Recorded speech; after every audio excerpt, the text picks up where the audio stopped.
There's a lot of pressure on the Liberal Party to modernise and still be taken seriously, or to stick to their ways and become irrelevant to mainstream Australia.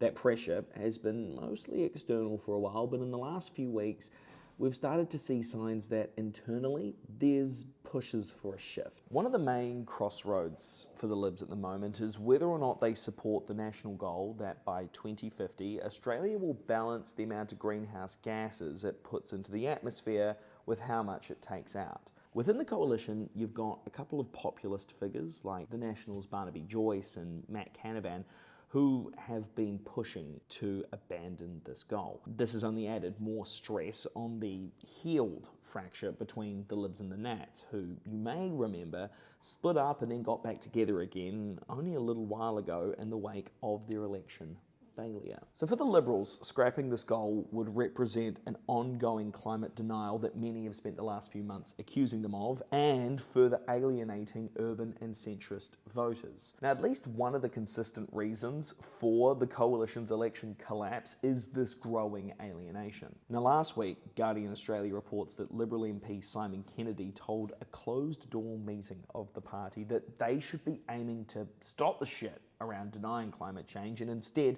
focus on attacking Labor on energy prices. And even The Australian, the crown jewel in News Corp's national media, is taking some pages to tell the Libs to shape up or ship out when it comes to modernising with the times. Editor-at-large Paul Kelly wrote a whole op-ed that can basically be boiled down to, if you Libs really want to abandon this goal, then you can expect to spend the rest of your lives in opposition. Since the historic election defeat in May, the Liberals have been undertaking an internal review to find out exactly where and why the hell it all went so wrong. And on Monday, Guardian Australia got access to a submission written by the youth wing of the party, the Young Liberals, who, yes, I am aware I cosplay as nearly 3 times a week, but that's besides the point. To put it bluntly, the Young Libs are pissed. They blame Trump-style culture wars and an over-reliance on Sky News as a couple of the main reasons for the coalition's election loss.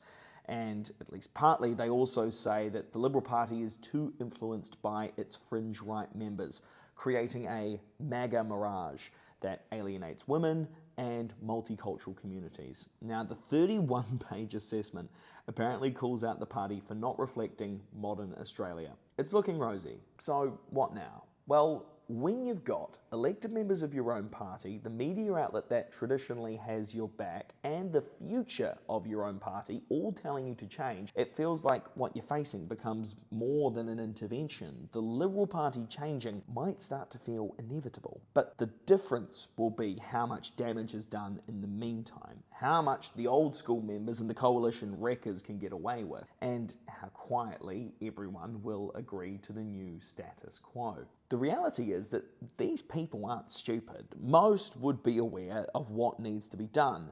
The writing is on the wall. Now, it's about whether those in charge choose to read it.